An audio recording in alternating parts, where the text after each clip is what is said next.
Hello everyone, welcome back to TET class with Chitra. तो students, आज से हम लोग अपनी टेट सीरीज़ शुरू करने जा रहे हैं, जिसमें मैंने पहला जो लिया है वो पेपर लिया है सीटेट 2014 जो सितंबर में हुआ था। तो ये वाला पेपर आज हम सॉल्व करेंगे। और अब जो आपके यूपी टेट और सीटेट के एग्ज़ाम से पहले, जो कि आपका नवंबर और दिसंबर से शुरू हो रहे हैं, उससे पहले हम लोग बहुत सारे टेस्ट सीरीज़ कर लेंगे। और जितनी ज़्यादा स्टूडेंट्स आप लोग प्रैक्टिस करेंगे क्वेश्चंस की, उतना ही अच्छा आप स्कोर करेंगे अपने टेट में भी और आगे के आने वाले एग्ज़ाम्स में भी। तो ये क्वेश्चंस ज़रूर आप कीजिएगा और साथ में मुझे ये भी बताइएगा कि आप लोगों का कितना स्कोर रहा है। तो चलिए स्टार्ट करते हैं आज की वीडियो। हमारा पहला प्रश्न है, डैश में प्राचीन शैल चित्रकला मिली है। तो ऑप्शंस है, पहला है कर्नाटक तथा तमिलनाडु, दूसरा है तमिलनाडु तथा आंध्र प्रदेश, तीसरा है आंध्र प्रदेश तथा उड़ीसा और चौथा है मध्य प्रदेश तथा उत्तर प्रदेश। तो इसका सही जवाब है ऑप्शन 4, मध्य प्रदेश तथा उत्तर प्रदेश में प्राचीन शैल चित्रकला मिली है। हमारा दूसरा क्वेश्चन है, निम्नलिखित में से कौन सा हड़प्पा का स्थल नहीं है। तो ऑप्शन 1 है राखीगढ़ी, दूसरा है सुतकाकोह, तीसरा है गवेरीवाला और चौथा है चिरांद। तो इसका सही जवाब है ऑप्शन 4, चिरांद। चिरांद क्या है, हमारा हड़प्पा का स्थल नहीं है। नेक्स्ट क्वेश्चन, पुरु, यदु और भरत का वेदों में उल्लेख डैश की तरह है। ऑप्शन 1 जन, दूसरा है राष्ट्र, तीसरा है राजन और चौथा है दस्यु। तो इसका आंसर है ऑप्शन 1 जन।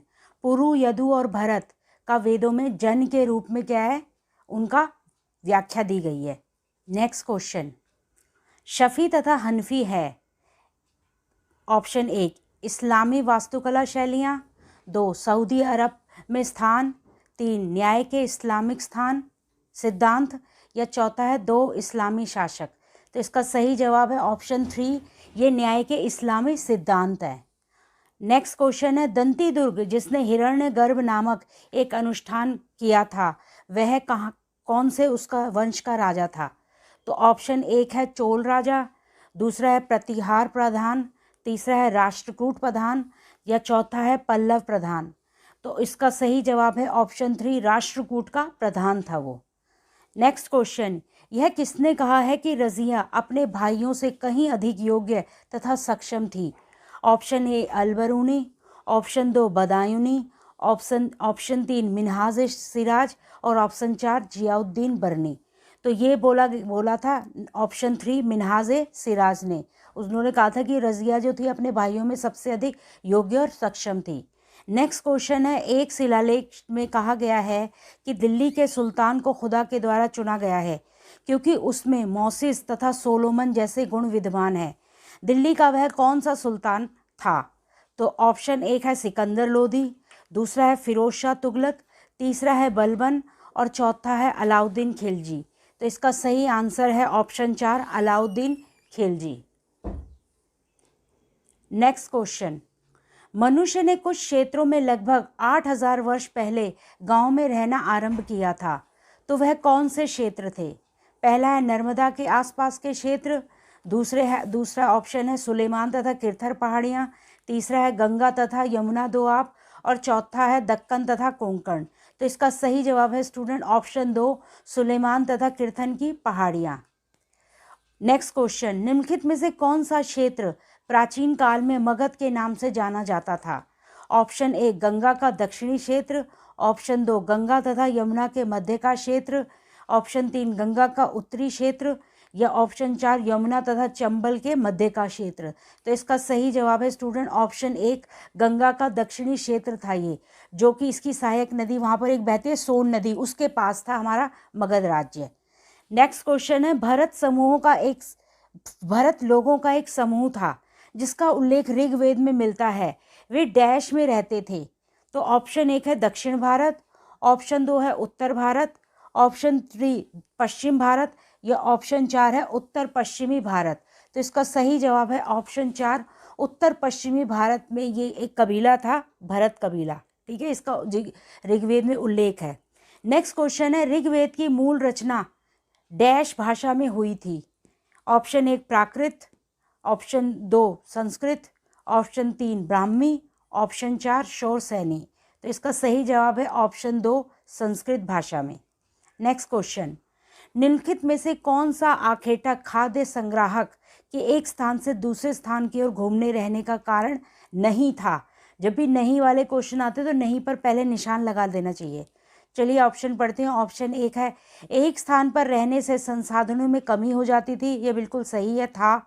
दूसरा है उन जानवरों का पीछा करना जिनका वे शिकार करते थे, तो हाँ कई बार उस जानवरों का पीछा करते करते भी एक जगह से दूसरे जगह चले जाते थे।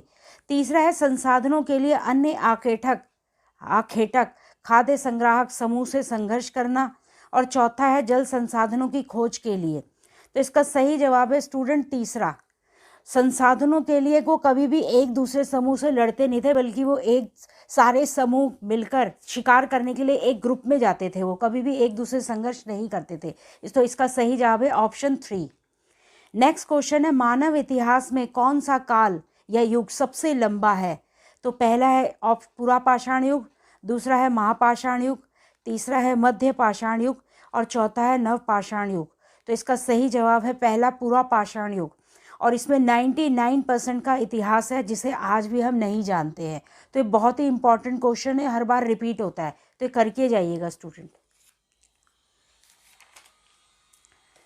Next question, east India company के शासन के दौरान किस राजस्व बंदोबस्त के अंतर्गत राजस्व एकत्र करने और उसे कंपनी को अदा करने की जिम्मेदारी गांव के मुखिया को सौंपी गई? तो ऑप्शन 1 है जमींदारी बंदोबस्त, दूसरा स्थायी बंदोबस्त, तीसरा रैयतवारी बंदोबस्त और चौथा माहलवारी बंदोबस्त। तो इसका सही जवाब है चौथा माहलवारी बंदोबस्त। याद रखिएगा, माँ से मुखिया और माँ से माहलवारी, और माहल जो है वो पंजाबी शब्द है जिसका मतलब होता है गांव। तो गांव के मुखिया के पास ये सौंपी गई थी जिम्मेदारी कंपनी को राजस्व देने की। नेक्स्ट क्वेश्चन है प्रथम विश्व युद्ध ने किस प्रकार भारत की आर्थिक और राजनीतिक स्थिति बदल दी? ऑप्शन 1 है भारतीय राष्ट्रीय कांग्रेस की राजनीतिक गतिविधियों पर 6 वर्ष के लिए रोक लगा दी गई थी, बिल्कुल गलत है ये ऑप्शन। नंबर 2 है कीमतों में भारी गिरावट होने से जन सामान्य लाभान्वित हुए, गलत। नंबर 3 अनेक देसी रियासतों ने अंग्रेजी शासन के विरुद्ध बगावत कर दी, या चौथा है युद्ध ने औद्योगिक वस्तुओं की मांग में वृद्धि कर दी जिससे भारतीय उद्योगों का विस्तार हुआ। तो इसका सही जवाब है चौथा, युद्ध जो हुआ था उसमें औद्योगिक वस्तु की मांग में वृद्धि होने के कारण भारतीय उद्योगों का विस्तार हुआ था। नेक्स्ट क्वेश्चन, निम्नलिखित में से कौन सा मरुस्थल का एक उदाहरण है? तो इसका ऑप्शन 1 है लद्दाख, दूसरा है सुंदरबन, तीसरा है कोंकण और चौथा है पश्चिमी घाट। तो इसका सही जवाब है लद्दाख।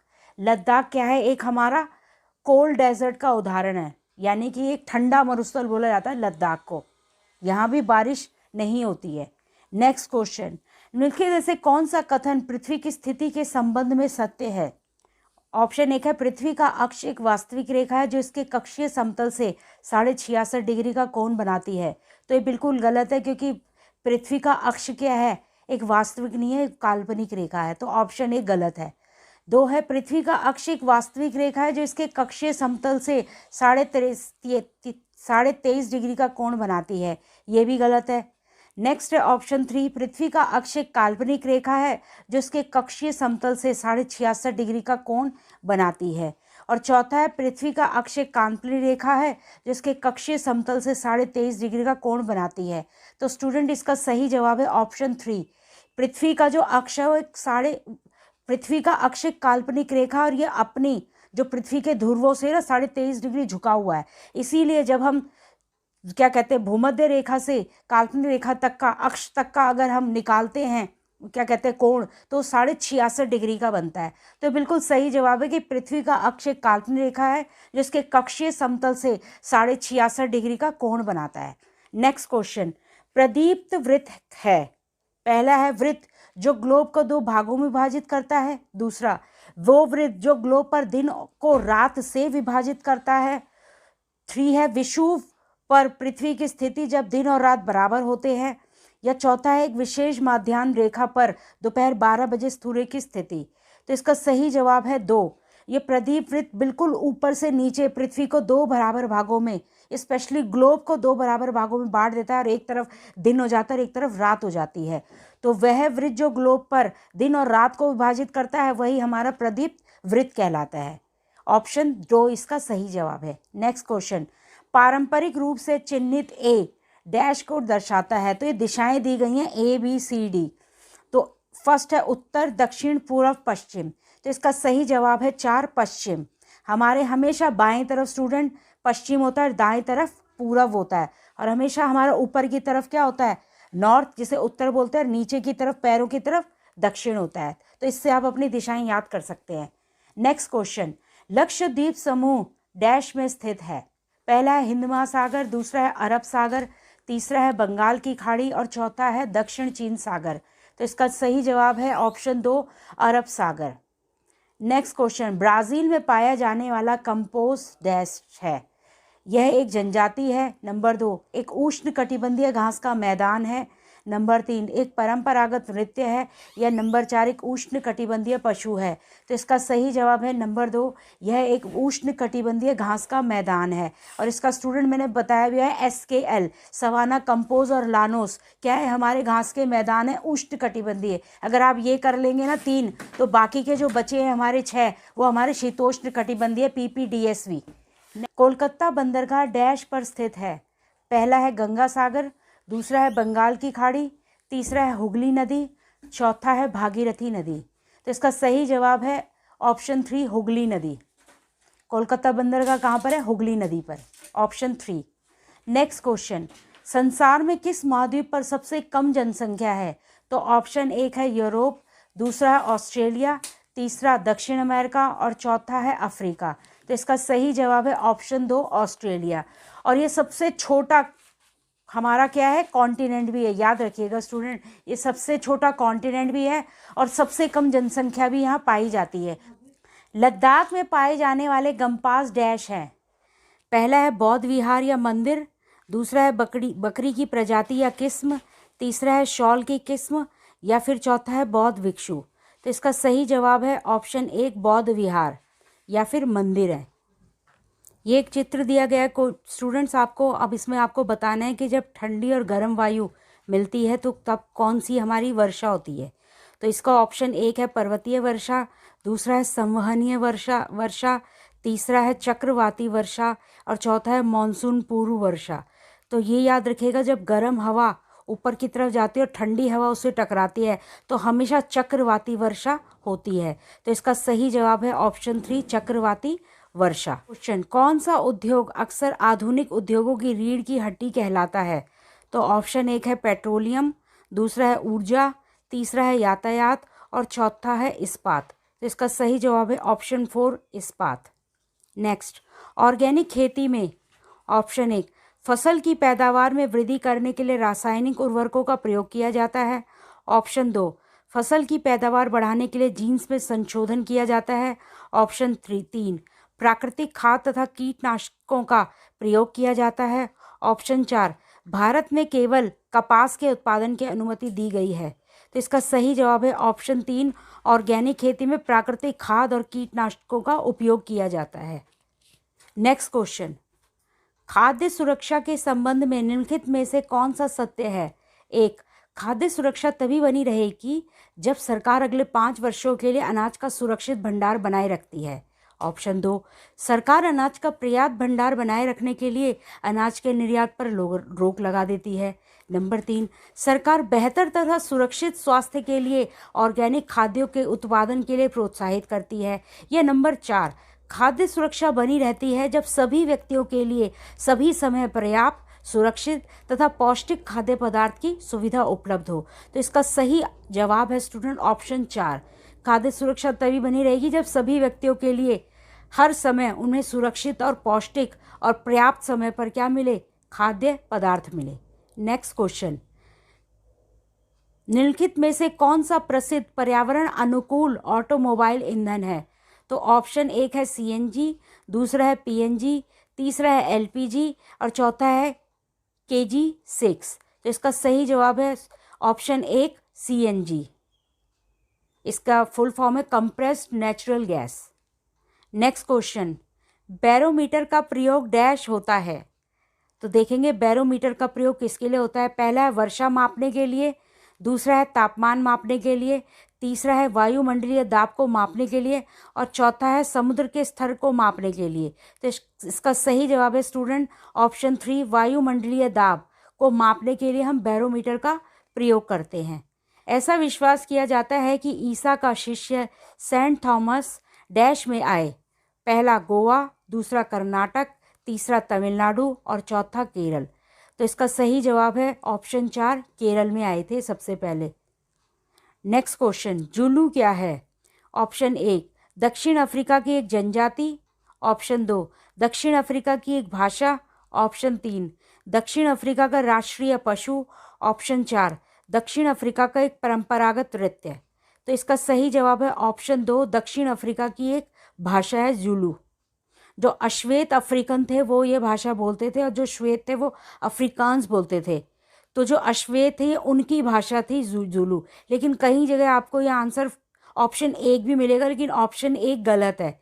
याद रखिएगा, इसका सही जवाब है ऑप्शन 2। आपकी एनसीईआरटी में स्पेशली लिखा गया है कि जुलू दक्षिण अफ्रीका में जो अश्वेत थे उनके द्वारा बोली गई भाषा है। नेक्स्ट क्वेश्चन, संविधान के अनुसार राज्य के कितने अंग हैं। ऑप्शन देख लेते हैं। पहला है 2, दूसरा 3, तीसरा 4, चौथा 5। इसका सही जवाब है ऑप्शन 2, 3। आपको पता ही कौन कौन से हो 3। पहला है व्यवस्था विधायिका, दूसरा है कार्यपालिका और तीसरा है हमारा न्यायपालिका। नेक्स्ट क्वेश्चन, संघवाद से तात्पर्य है।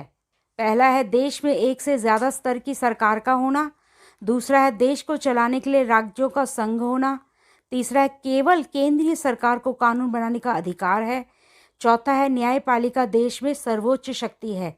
तो संघवाद का तात्पर्य है ऑप्शन 1। इसका सही जवाब है देश में एक से ज़्यादा स्तर की सरकार का होना। नेक्स्ट क्वेश्चन है, एक राज्य में यदि एक राजनेता यह तय करता है कि उसके राज्य में दूसरे राज्य के कामगारों को कार्य करने की अनुमति नहीं दी जाएगी, तो ये कौन से मौलिक अधिकार का उल्लंघन होगा। तो ऑप्शन 1 है हमारा समानता का अधिकार, ऑप्शन 2 है हमारा स्वतंत्रता का अधिकार, ऑप्शन 3 है हमारा शोषण के विरुद्ध अधिकार, या ऑप्शन 4 है हमारा संवैधानिक उपचारों का अधिकार।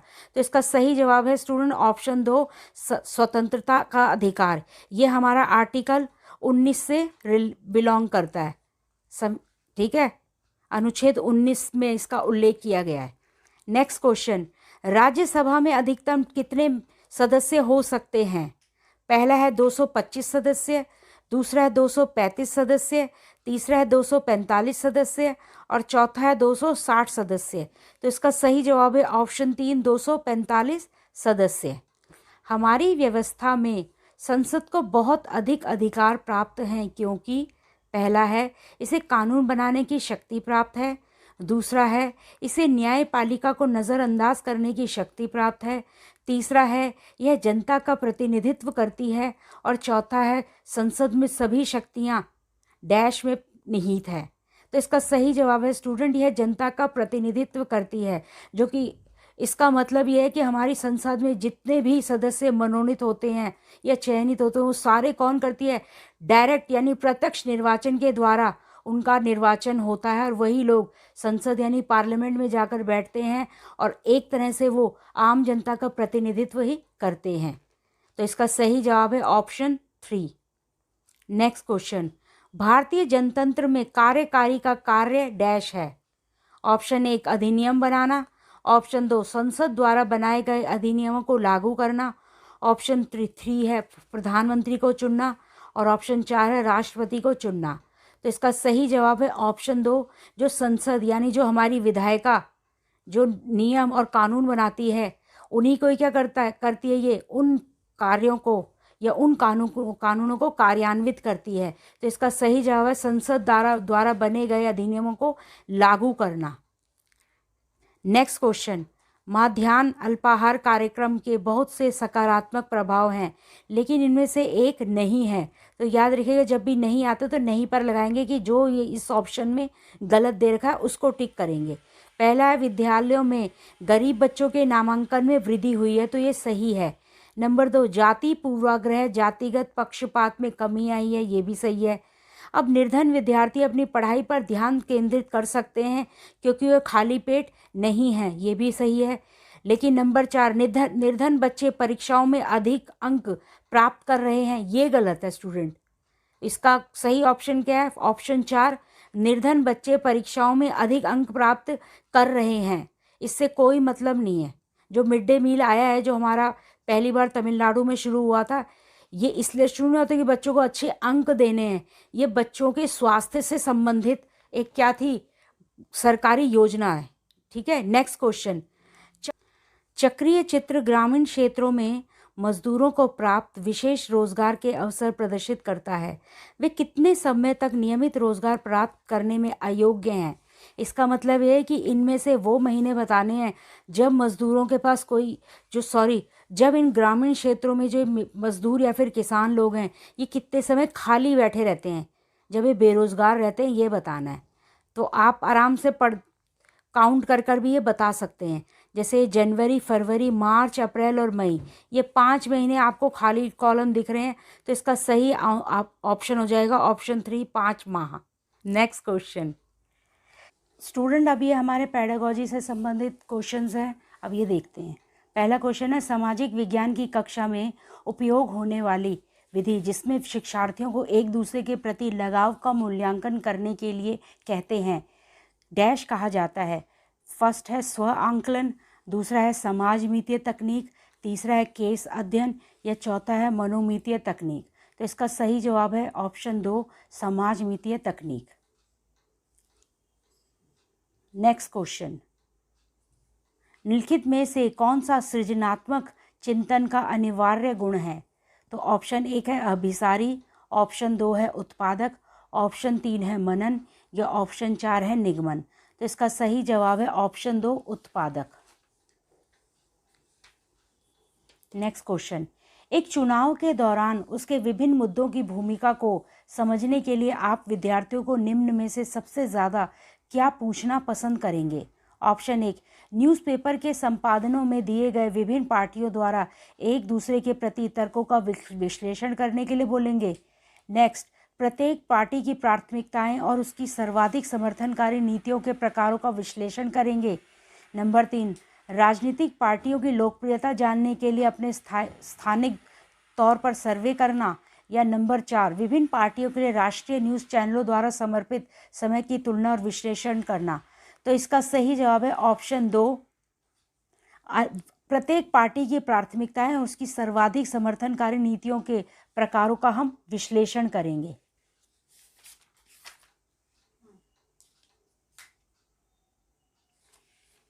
नेक्स्ट क्वेश्चन, निम्नलिखित में से कौन सा आप अपनी कक्षा में समवयस्क अधिगम के लिए अनुशंसित करेंगे? पहला है नाटक, दूसरा है कंप्यूटर सहयोगी अधिगम, तीसरा है केवल रोजमर्रा की गतिविधियों में भागीदारिता, या चौथा है शोध प्रयोगशालाओं में भ्रमण। तो इसका सही जवाब है पहला, नाटक। नेक्स्ट क्वेश्चन, सामाजिक विज्ञान के बारे में निम्नलिखित में से कौन सा कथन सही है? पहला है समाज के विविध सरोकारों से सामाजिक विज्ञान का कोई संबंध नहीं है। दूसरा है सामाजिक विज्ञान सजातीयता और रीति रिवाजों पर बल देता है। तीसरा है सामाजिक विज्ञान एक विषय निष्ठ अनुशासन है, या चौथा सामाजिक विज्ञान एक विश्लेषणात्मक और सृजनात्मक मानव की नींव रखता है। तो ऑप्शन 4 इसका सही जवाब है स्टूडेंट, और ये बहुत बार रिपीट हो चुका है क्वेश्चन, ऑप्शन 4। नेक्स्ट, सामाजिक विज्ञान में परीक्षा सुधार पर हाल ही का NCF आधार पत्र डैश पर बल देता है। पहला है खुली पुस्तक परीक्षा, दूसरा है सतत आंकलन, तीसरा है परीक्षा निष्पादन, या चौथा है परीक्षा के समय बैठने की लचीली व्यवस्था। तो इसका सही जवाब है 2, सतत आंकलन। नेक्स्ट क्वेश्चन, छोटे बच्चों की शिक्षा को समझने के लिए एक ग्रामीण समुदाय के जीवन इतिहास का अध्ययन करना किस प्रकार के आंकड़े का उदाहरण है? पहला है गौण या द्वितीयक आंकड़े, दूसरा है वर्णनात्मक आंकड़े, तीसरा है क्लिनिकल केस अध्ययन आंकड़े, या चौथा है प्राथमिक आंकड़े। तो इसका सही जवाब है ऑप्शन 4, प्राथमिक आंकड़े। नेक्स्ट, अवलोकनीय तथ्यों से निष्कर्ष निकालने की प्रक्रिया डैश कही जाती है। ऑप्शन 1 विश्लेषण, दूसरा है प्रतिपादन, तीसरा है निगमन या चौथा है मस्तिष्क आलोचन। तो इसका सही जवाब है ऑप्शन 3 निगमन। नेक्स्ट, एक दशक में एक क्षेत्र विशेष में वर्षा में आने वाले बदलावों को प्रदर्शित करने के लिए निम्नलिखित में से कौन सी शिक्षण सहायक सामग्री उपयुक्त है? तो पहला है प्रवाह सचित्र, दूसरा है दंड आरेख, तीसरा है आवृत्ति बहुभुज या चौथा है वैन आरेख। तो इसका सही जवाब है स्टूडेंट दंड आरेख। नेक्स्ट, समवयस्कों के ज्ञान और पांडित्य के महत्व को समझने को किस परिप्रेक्ष्य में महत्व दिया गया है? पहला है संज्ञानात्मक, दूसरा है संवेगात्मक, तीसरा है व्यवहारवादी, चौथा है रचनावादी। तो इसका सही जवाब है ऑप्शन 4 रचनावादी। नेक्स्ट, सामाजिक विज्ञान में निम्नलिखित में से कौन सी शिक्षण पद्धति सबसे अधिक प्रभावी है जिसे शिक्षकों को इस्तेमाल करना चाहिए? पहला है बार बार परीक्षा देने से यह सुनिश्चित करना कि शिक्षार्थी विषय वस्तु को सीख गए। नंबर 2, उदार भाव से ग्रेड दे देना। नंबर 3, शिक्षार्थियों को आलोचनात्मक और विचार उत्तेजक गतिविधियों में शामिल करना। या ऑप्शन 4 गृह कार्य देना। तो इसका सही जवाब है स्टूडेंट ऑप्शन 3, शिक्षार्थियों को आलोचनात्मक और विचार उत्तेजक गतिविधियों में शामिल करना चाहिए। नेक्स्ट, भारतीय बहुलतावादी समाज में सामाजिक विज्ञान की पाठ्य पुस्तकों को ऑप्शन 1 बहुसंख्यक की राय को प्रदर्शित करना चाहिए, ऑप्शन 2 सरकार के विचारों को प्रदर्शित करना चाहिए, ऑप्शन 3 विवादास्पद मुद्दों से बचना चाहिए, या ऑप्शन 4 सभी धर्मों और सामाजिक समूहों को शामिल करना और उन प्रतिनिधित्व करना चाहिए। तो इसका सही जवाब ऑप्शन 4 है, सभी धर्मों और सामाजिक समूहों को शामिल करना और उनका प्रतिनिधित्व करना चाहिए। नेक्स्ट, समता के विषय में पढ़ाने के लिए निम्नलिखित में से सर्वाधिक उपयुक्त पद्धति कौन सी है? ऑप्शन 1 व्याख्यान देना, दूसरा परियोजना देना, तीसरा गरीबी और पूंजीवाद के विचारों से संबंधित कार्यक्षेत्र देना, चौथा है समता को बढ़ावा देने के लिए संवैधानिक प्रावधानों को उभारना। तो इसका सही जवाब है ऑप्शन 3 गरीबी और पूंजीवाद के विचारों से संबंधित कार्यक्षेत्र का काम देना। नेक्स्ट, निम्नलिखित में से कौन सा नियम विनियम और मूल्यों के सामाजिक अधिगम को बढ़ावा देगा? ऑप्शन 1 परियोजना कार्य, ऑप्शन 2 समूह चर्चा, ऑप्शन 3 किताब पढ़ना, ऑप्शन 4 निबंध लिखना। तो इसका सही जवाब है ऑप्शन 2 समूह में चर्चा होनी चाहिए, समूह चर्चा, ऑप्शन 2। नेक्स्ट, शिक्षार्थी के व्यवहार के निम्नलिखित में से किस वर्णन को सामाजिक विज्ञान की कक्षा में अभिवृत्तियों और मूल्यों के आकलन में इस्तेमाल किया जा सकता है? ऑप्शन 1 शिक्षकों के सभी विचारों को स्वीकार करना, ऑप्शन 2 अकेले कार्य करने के लिए जोर देना, ऑप्शन 3 प्रश्न पूछने के लिए स्वतंत्र अनुभूत करना, ऑप्शन 4 शैक्षिक कार्यों में अच्छे ग्रेड प्राप्त करना। तो इसका सही जवाब है ऑप्शन 3 प्रश्न पूछने के लिए स्वतंत्र अनुभूति प्रदान करनी चाहिए। नेक्स्ट, सामाजिक विज्ञान की कक्षा में निदानात्मक और उपचारात्मक शिक्षण में शामिल होंगे। ऑप्शन 1 शिक्षार्थी की कठिनाई विशेष की पहचान करना, नंबर 2 पढ़ने के लिए बहुत अधिक सामग्री उपलब्ध कराना, नंबर 3 चर्चा के लिए अनेक अवसर उपलब्ध कराना, नंबर 4 शिक्षार्थियों की त्रुटियों में तुरंत सुधार करना। तो इसका सही जवाब है ऑप्शन 1 शिक्षार्थियों की कठिनाई विशेष की पहचान करना। नेक्स्ट क्वेश्चन, शिक्षक शिक्षा के दौरान सूक्ष्म शिक्षण निम्नलिखित में से किसकी ओर संकेत करता है? नंबर 1 शिक्षक प्रशिक्षक का बारीकी से अवलोकन करने के द्वारा शिक्षण, दूसरा ऐसी छोटी कक्षा को पढ़ाना जिसमें सहपाठी शिक्षार्थियों की भूमिका निर्वाह कर रहे हैं, 3 छोटे समूहों में शिक्षार्थियों को पढ़ाना, 4 एक समय में कम विषय वस्तु को पढ़ाना। इसका सही जवाब है ऑप्शन 2 एक छोटी कक्षा को पढ़ाना जिसमें सहपाठी शिक्षार्थियों की भूमिका का निर्वाह कर रहे हों। नेक्स्ट क्वेश्चन, सामाजिक विज्ञान की कक्षा में अवधारणाओं को स्पष्ट करते समय जब एक शिक्षक व्यक्तिगत अनुभवों का प्रयोग करता है तो वह ऑप्शन 1 पाठ को दिलचस्प बनाने वाला बनता है, दूसरा शिक्षार्थियों की ऊर्जा का स्मरीकरण करवाता है, तीसरा उनकी स्थानीय वास्तविकता को वैश्विक संदर्भों के साथ जोड़ने की योग्यता को बढ़ाता है। चौथा, शिक्षार्थियों में भाषिक और सांस्कृतिक विविधता का ध्यान करता है। तो इसका सही जवाब है ऑप्शन 3, उनकी स्थानीय वास्तविकता को वैश्विक संदर्भों के साथ जोड़ने की योग्यता को बढ़ावा देता है। नेक्स्ट क्वेश्चन, निम्नलिखित में से कौन सी शिक्षार्थी की सांस्कृतिक पूंजी बनाते हैं? पहला है मौद्रिक तथा वित्तीय संसाधन, दूसरा है शिक्षार्थी के द्वारा इस्तेमाल हेतु उपलब्ध इलेक्ट्रॉनिक उपकरण, तीसरा है परिवार की शैक्षिक भूमि, चौथा है स्थानों की संख्या जिनका शिक्षार्थी ने भ्रमण किया है। तो इसका सही जवाब स्टूडेंट आप मुझे नीचे कमेंट बॉक्स में बताएंगे कि क्या है। नेक्स्ट क्वेश्चन, निम्नलिखित में से कौन सा सामाजिक विज्ञान की कक्षा में प्रगतिशील शिक्षा का आयाम है? पहला है शिक्षार्थियों को अलग करना, दूसरा प्रकार्यात्मक बुद्धि, तीसरा परीक्षा में अंक लाने पर बल देना, चौथा बहुलता और विविधता के लिए सम्मान। तो इसका सही जवाब है स्टूडेंट ऑप्शन 4, बहुलता और विविधता के लिए सम्मान। तो स्टूडेंट आज हमने ये 2015 का क्वेश्चन पेपर सॉल्व किया है और ऐसे ही हम लगातार जब तक हमारा एग्ज़ाम होता है कई सारे क्वेश्चन पेपर सॉल्व कर लेंगे। तो प्रैक्टिस को बनाए रखिएगा स्टूडेंट, क्योंकि प्रैक्टिस से ही आप लोग अपनी सफलता सुनिश्चित कर सकते हैं। जितने ज़्यादा क्वेश्चन पेपर सॉल्व करेंगे उतने अच्छे अंकों से आप सीटेट तो पास करेंगे ही, आगे के एग्ज़ाम के लिए भी आप तैयार हो जाएंगे। तो चलिए आज की कक्षा में इतना ही, अगली कक्षा में मिलते हैं, तब तक के लिए नमस्कार।